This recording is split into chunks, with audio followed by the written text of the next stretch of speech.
Na mga kadit ang progreso, nalinis na natin at naisalpak na rin natin yung mga bearing. Oh, yan. Ininitan natin yan para maganda ang salpak.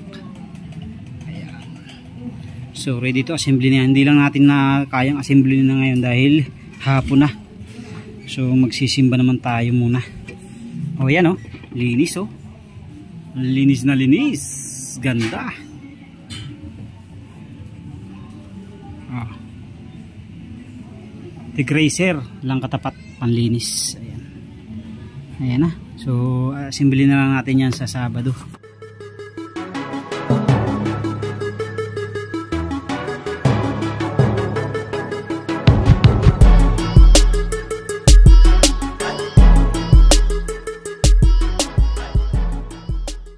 Yo, what's up mga kaduit? Ayan, welcome back dito sa ating YouTube channel. Kamusta po kayo? At ito na yung part 2 ng ating video sa ating overhauling ng ating Kawasaki Barako.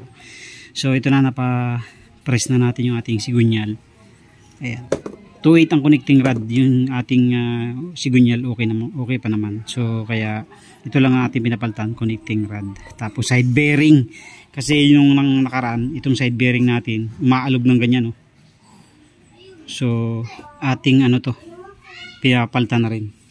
Tapos dito naman, ayan, pinalitan na rin natin ng mga bearing, lahat ng bearing pinalitan na rin natin. Medyo malaki-laki na gastos natin dito. Ayan, bago side bearing na isa. Ito sa transmission bearing, bago rin. Tapos dito, ayan, bago na rin. Lahat yan pinalitan natin. Tapos oil seal, ayan, pinalitan na rin natin ng bagong oil seal. So i-assemble na natin to ngayon mga kaduit. Assemble na natin. So pwesto natin ang camera. So ito na mga kaduit, mag-assembly na tayo. Pero bago tayo mag-assembly ay kailangan nating initan yung ating bearing. Kasi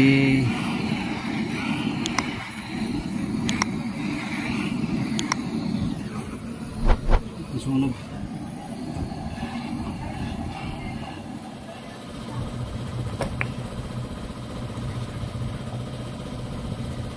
Lagisa natin.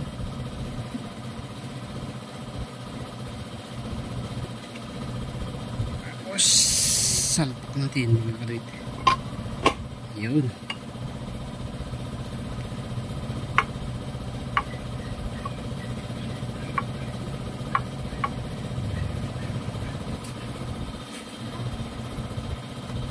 Kaya nasalpak na natin mga kaduit ang ating sigunyal. So lagyan na rin natin ng langis.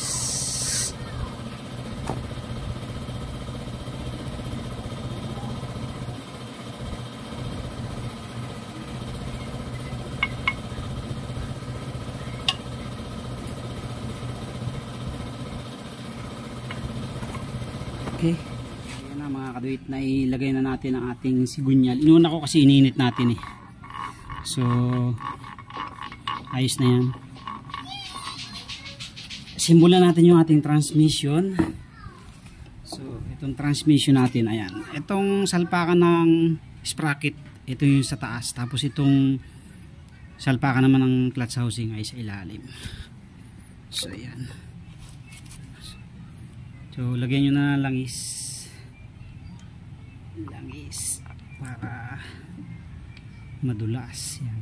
So hindi naman yan naghihiwa-hiwalay pag tamatamaan nyo lang na ganyan. Oh. Yan. Yan. Tapos sa kanya ipasok. Kailangan sabay.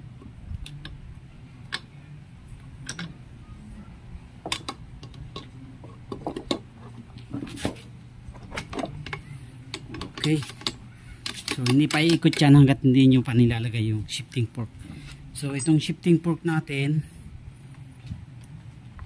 yung maliit dun sa loob, sa inner. Tapos ito namang malaki dito sa labas. Ayan. Shoot nyo lang siya dyan sa may suotan nya. Ayan. Tapos mayroon niyang patamaan dito sa kanyang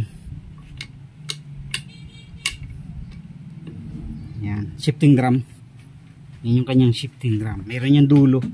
So yan, may slot yan. Kung mapapansin nyo ito, yan, dalawa na yan.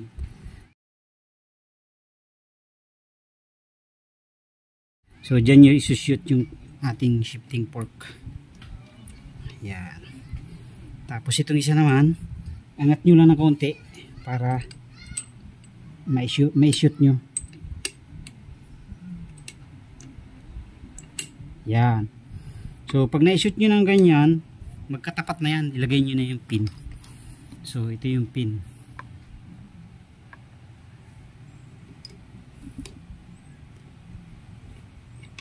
Yan. Tapos ngayon, pag nailagay nyo na, ikot-ikutin nyo. Yan. Kailangan may ikot. Pwede nyo ikambyo. Yan. Pwede nyo ikambyo. Yan.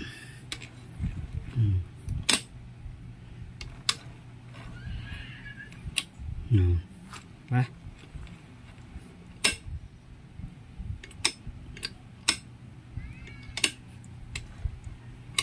Ayan.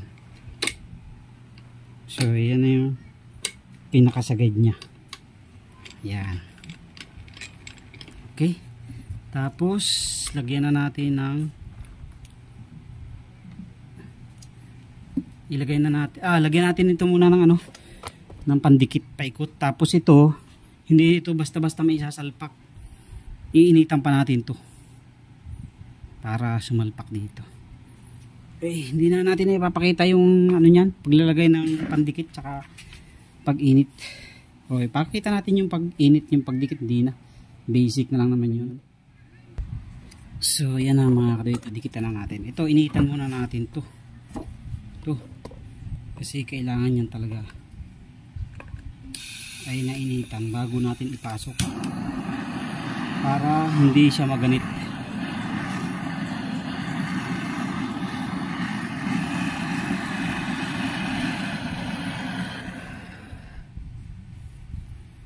Tapos pasok na natin ang ating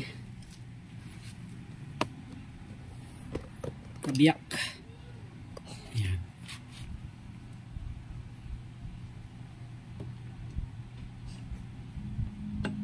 Lang din natin.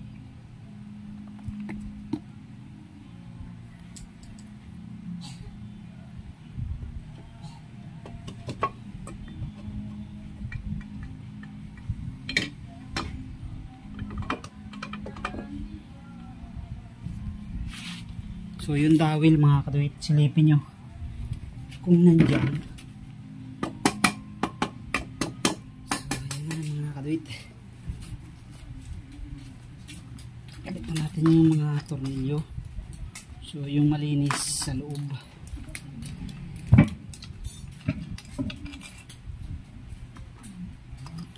yung mga madudumi sa labas.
Higpit. So medyo kanina medyo may konting ganit. So pinukpok lang natin ng konti. Okay na. Wala na siyang ganit. So magbubuo na tayo ng transmission.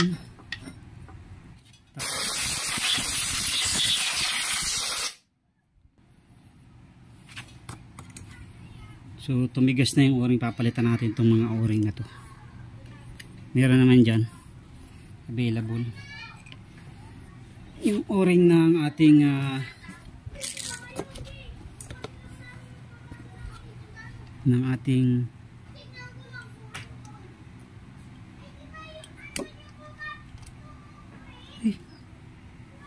o-ring ng ating oil pump. Kabit natin ang kick. So may isang washer yan mga kadwit dito.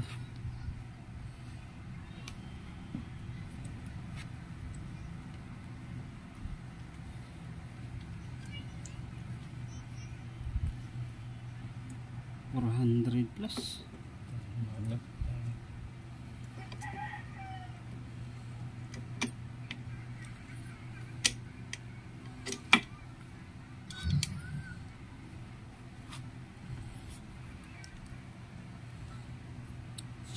Sa butas yun, kailangan nagpiprewill yan mga kadwit.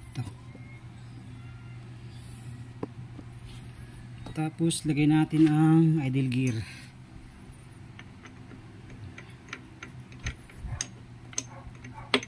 Okay, ating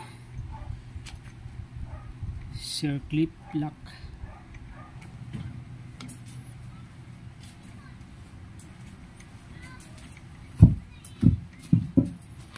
Okay. Tapos ilagay natin ang ating pinion gear. Ihuli na natin yung ating oil pump. Ilagay nyo lang ang dowel. Saan ba yung dowel nito? Ito. Dowel, tapos ang ating pinion gear. Sipatin nyo lang yan. Sipat. Yan.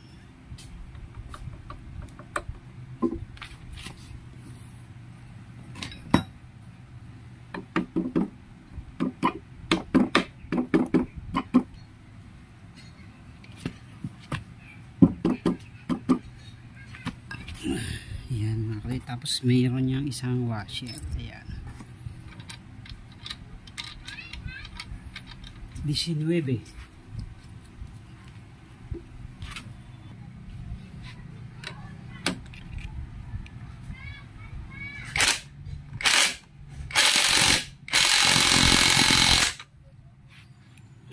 Okay. Tapos lagyan natin mga kadwit yung ating oil pump. Ito yun. So mayroon niyang isang towel dito. Yan. Kailangan yung huwag kalimutan yan. Mahalaga yan mga kadwit.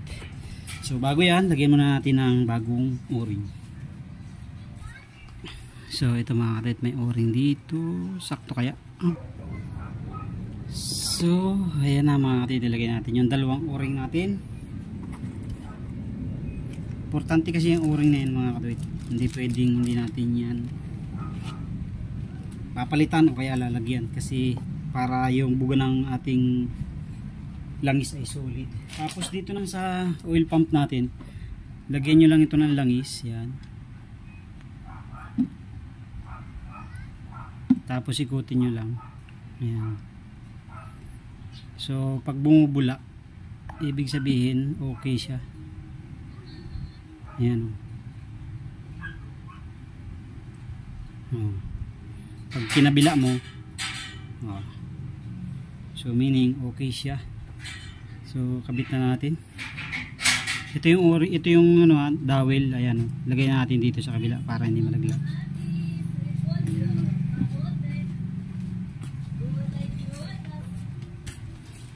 Okay, sentro nyo lang mga kadwit. So yung dalawang maiksi sa dalawang gilid, tapos yung isang mahaba sa ilalim. Yan. Unahin muna natin yung sa ilalim.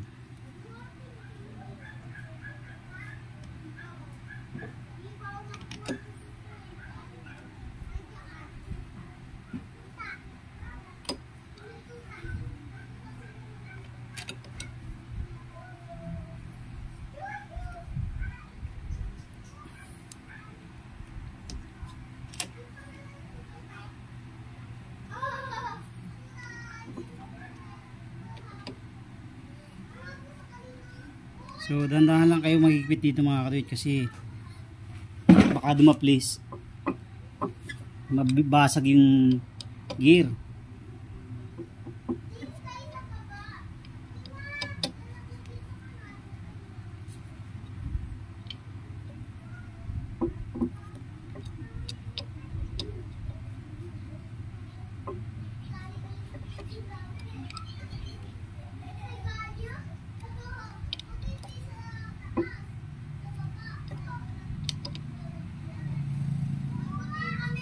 Okay.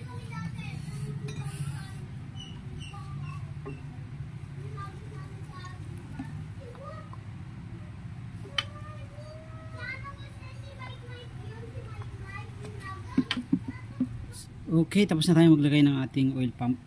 So, yung change gear shaft natin, pinaltang ko kasi yung dati natin ay may tama na. Hindi ko sure din kung maganda to eh. Pero Yamaha ano din, Kawasaki din naman to. So yung isa kasi may tama na, ayan oh. So ito bago. So susubukan natin ito kung okay to. Pwede naman bunutin to kung sakali mong hindi magkakaari.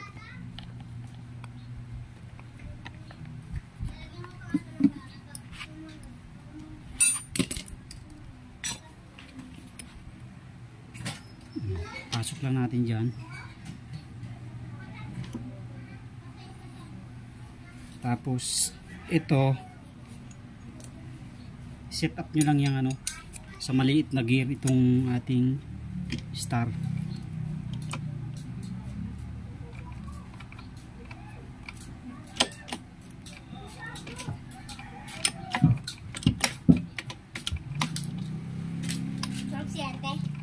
Tulog.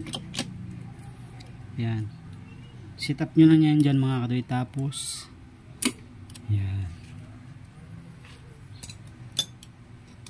Tapos paluin nyo ng kaunti kung papasok pa siya. Yun. Okay. Lagay na natin ating clutch housing. So all set na. Clutch housing na lang cut. Okay. Lagay natin yung ating clutch housing. So ikutin natin, kailangan smooth. Kailangan smooth.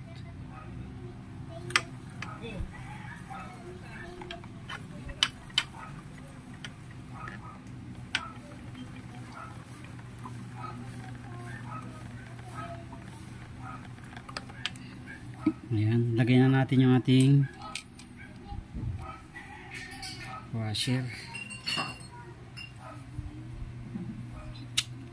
Ating clutch hub natin.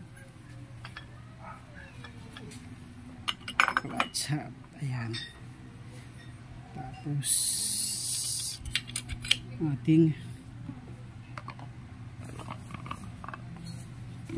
lining, yung matalas mga kaduit palabas ha, palabas. Ayan. Lining.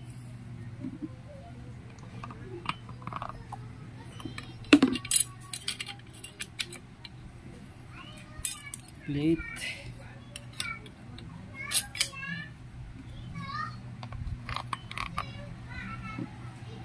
Lining.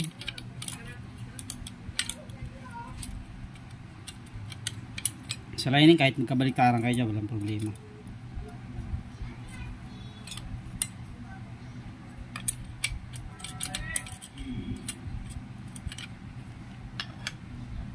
Nahanap ko yung isang clutch plate natin para dumikit dito sa pressure plate natin. Okay. So lagay na natin tong washer tapos nut. Ayan.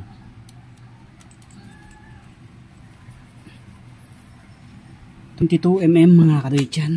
22.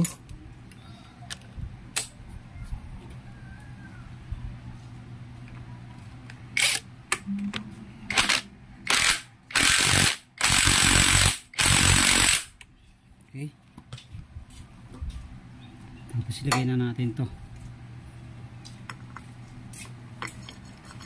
At tayo ay may gagawin pa.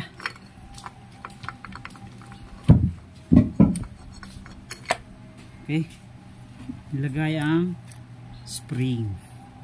So yung dalawa nito pang TMX 155 na, tapos dalawang stock ng Barako.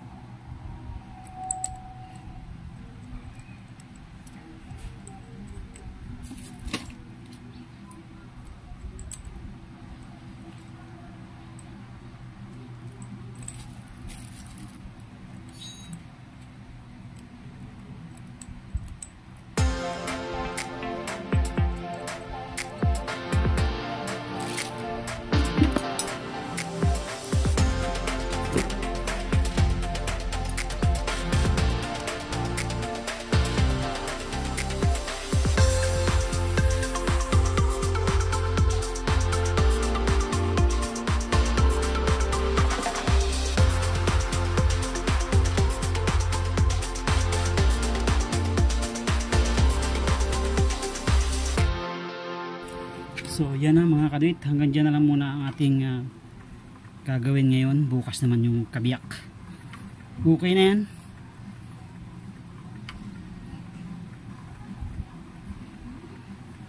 Smooth na, di ba? Oh. Okay. Sa part 3 naman tayo mga kadwit. Thank you very much po. God bless po sa inyong lahat. Maraming salamat sa inyong patuloy support at panonood sa ating mga video. Thank you. God bless po.